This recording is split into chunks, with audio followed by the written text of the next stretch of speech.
arguably the most powerful person in the Hasmonean kingdom, the power behind the throne, is by backing the right horse at the right time. The family's new charm offensive will be focused on General Cassius, one of the ringleaders of the assassination plot. And as always, money talks.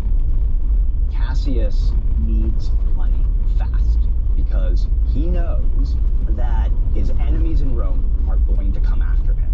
He knows that he needs to raise an army. Armies are incredibly expensive, and so he needs money right away and lots of it.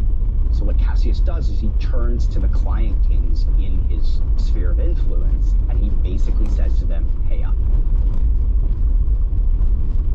Fortunately, raising taxes is Herod's speciality. His soldiers travel from village to village, merciless hunt. But not all of Judea's leaders are so ready to please the Romans. Some have a very different vision of the nation's future. Chief among them is an aristocrat called Malicus. Malicus wants to kick out the Romans and install a more religiously observant Jewish leadership. He is no fan of Antipater and his family, whose own conversion to the faith is so recent. At least, that's the line that plays well with the people. More cynically, Malicus is as power-hungry as any of the other key players. The ideal partners for overthrowing the Romans would be the Parthians, based in eastern Iran. This superpower controls trade routes and is the main rival to the Roman Empire. Malicus extends feelers. But while he's busy scheming, he's slow to raise taxes for his current bosses. Soon that makes him a target for Cassius, who believes Malicus's parsimony suggests disloyalty, perhaps even treachery. Ever the diplomat, Antipater intervenes to save Malicus's life. He believes him to be loyal to Rome.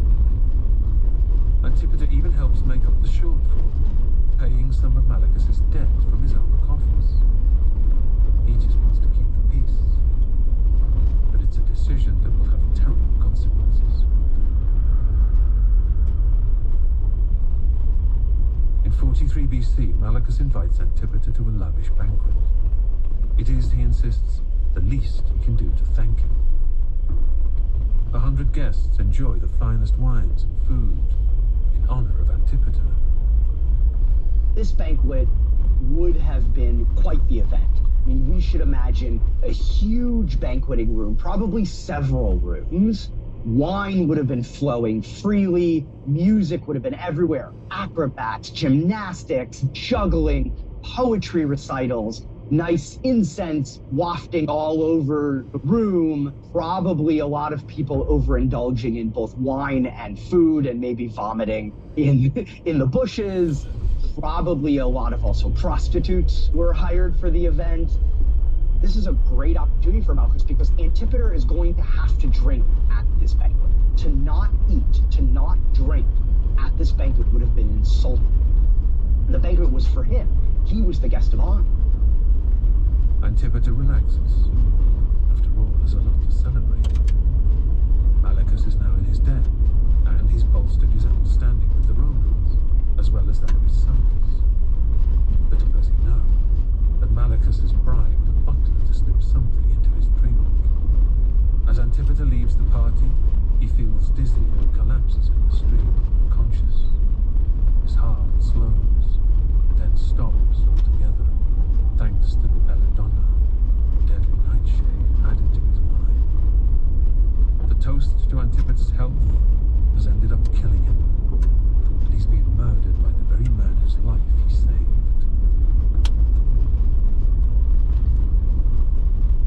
When this news reaches Herod, he is of course devastated, but he too can scheme like a Roman.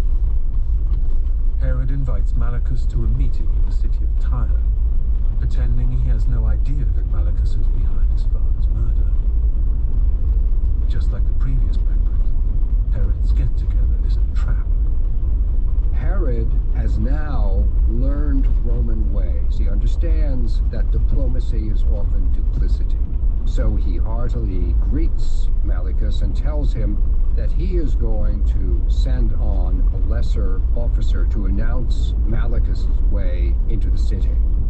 That officer goes off, but what he does is alert some Roman officers that Cassius had put at Herod's disposal for the purposes of the assassination. So when Malicus met up with those Roman officers, he was greeted the same way that Julius Caesar had been greeted on the Ides of March. He was put to death by daggers. And so that was the close of Malicus' career and life.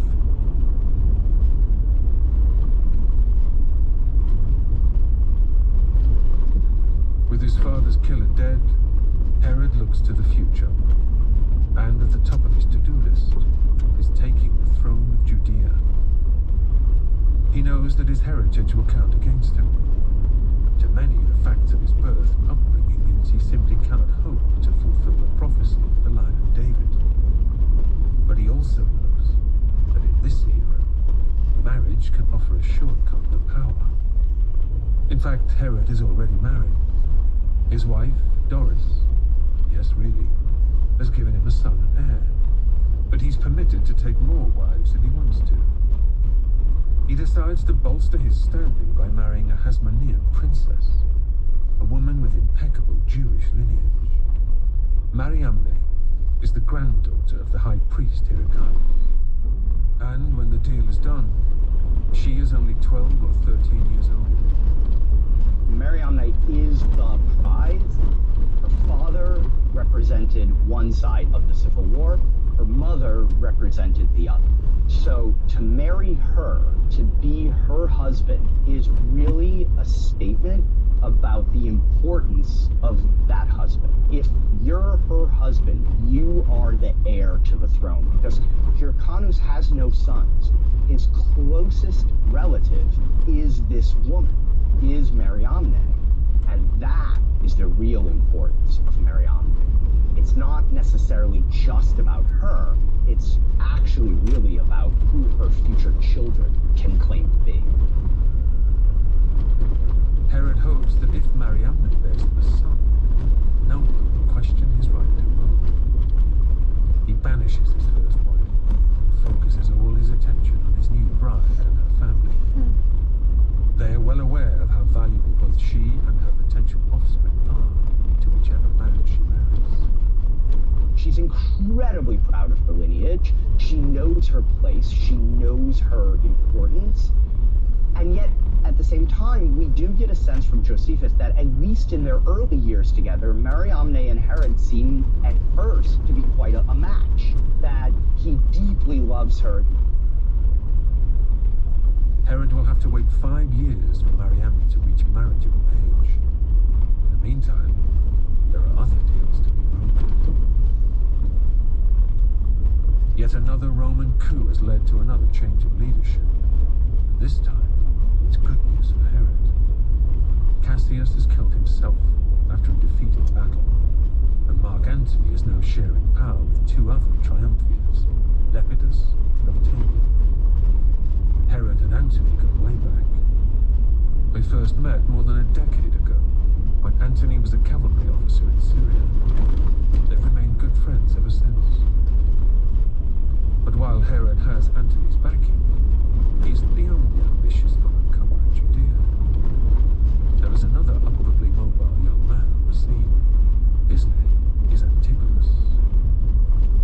He is the nephew of Hyrcanus, the current high priest. But Antigonus wants to seize his uncle's position, by force if needs be. Once again, this region of the Middle East will be at the epicenter of the clash of empires. While Herod is Rome's man, Antigonus has been back-channeling with the Parthians. He's already promised them vast riches if they can help him to power. To sweeten the deal, he's even agreed to throw in 500 Judean noblemen. And so, in 40 BC, Antigonus's forces march on Judea and Galilee. He doesn't have the power to seize Jerusalem outright, but he inflicts significant damage. Enough damage, crucially, for the Parthians to step in and offer to mediate. Of course, they don't reveal that they're already backing Antigonus. deeply suspicious of the Parthian peace talks, but his older brother, Feasel, agrees to attend, as does Hyrcanus himself. It's a decision that will prove their undoing. On their way to the summit in Damascus, both men are taken prisoner. The result of that was utter disaster. In order to make sure that there would be no chance of Hyrcanus serving as high priest in the future, he was physically mutilated. The high priest had to be intact, and Hyrcanus either had his ears cut off or he had his ears chewed off by his high priestly competitor. Either way, he would no longer serve as high priest. Phasael, the elder brother of Herod, was chained and imprisoned in a tower. He belatedly understood the dreadful position he had put his own family in. Herod is forced to flee the city. He's forced to flee Jerusalem.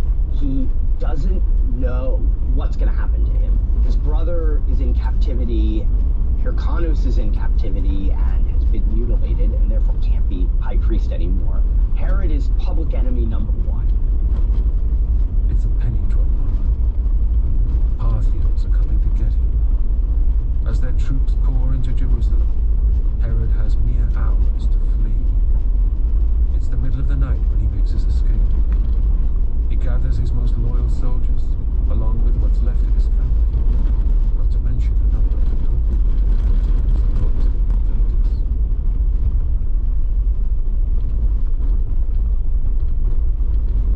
It's a caravan of thousands. The soldiers march, but everyone else travels by wagon. They try to hurry over the rocky terrain, knowing that at dawn the risk of attack will become that much greater. But the wagons aren't built for this pitted landscape. As the sun rises, the Parthians are closing in. Herod's caravan is marooned in the foothills of a mountain 7 miles south of Jerusalem, and his soldiers are heavily outnumbered. He orders his fighters to split into 2 groups, dividing either side of the mountain. Antigonus watches these troop movements from a nearby peak. It looks for all the world like Herod has lost control of his men, and they've deserted. He orders his own cavalry and foot soldiers forward. But it's a trap.